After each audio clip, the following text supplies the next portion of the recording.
Pemirsa, fase pemulangan jemaah haji Indonesia terus berlangsung dari kota Mekah.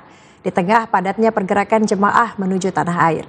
Petugas juga masih disibukkan dengan proses penimbangan koper dan pemeriksaan barang bawaan untuk memastikan seluruh bagasi memenuhi ketentuan penerbangan.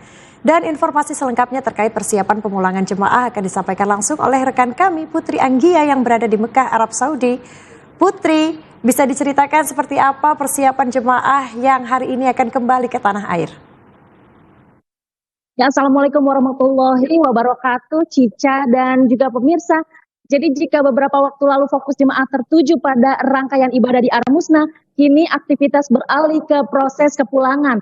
Jadi suasana di sejumlah hotel pemondokan jemaah Indonesia di Mekah pun saat ini masih sangat sibuk. Di lobi-lobi hotel, koper-koper berjejer untuk menjalani penimbangan dan pemeriksaan sebelum diberangkatkan ke bandara. Nah, proses ini dilakukan 2 hari sebelum jadwal terbang. Petugas memastikan berat koper bagasi tidak melebihi batas 32 kg. Jika kelebihan berat, jemaah langsung mengurangi isi koper di lokasi karena tidak ada mekanisme denda tambahan. Selain itu, pemeriksaan juga difokuskan pada larangan membawa air zam-zam di dalam koper, bagasi maupun di koper kabin. Nah, pemirsa, aturan ini menjadi perhatian serius karena sistem pemindaian di bandara mampu mendeteksi cairan secara detail.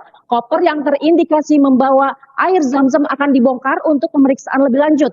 Karena itu petugas terus mengingatkan jemaah agar tidak coba-coba untuk menyimpan zam-zam di dalam bagasi. Apalagi setiap jemaah nantinya tetap akan mendapatkan jatah resmi 5 liter air zam-zam setibanya di asrama haji debarkasi di tanah air. Sementara itu, pergerakan armada bus juga terus berlangsung sesuai jadwal tarhil atau pergerakan jemaah. Bus-bus antar kota sudah disiagakan untuk mengantar jemaah gelombang pertama menuju Bandara Jeddah, sementara jemaah gelombang kedua secara bertahap akan bergerak ke Madinah sebelum kembali ke Indonesia.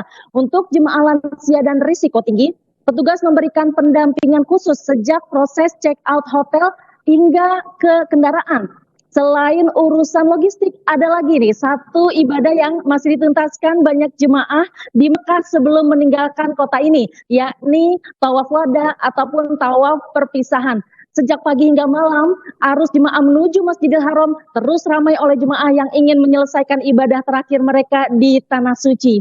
Dan pemirsa, bagi keluarga yang menanti di Indonesia, petugas kembali mengingatkan penjemputan jemaah dilakukan hanya di asrama haji debarkasi masing-masing, bukan di bandara komersial.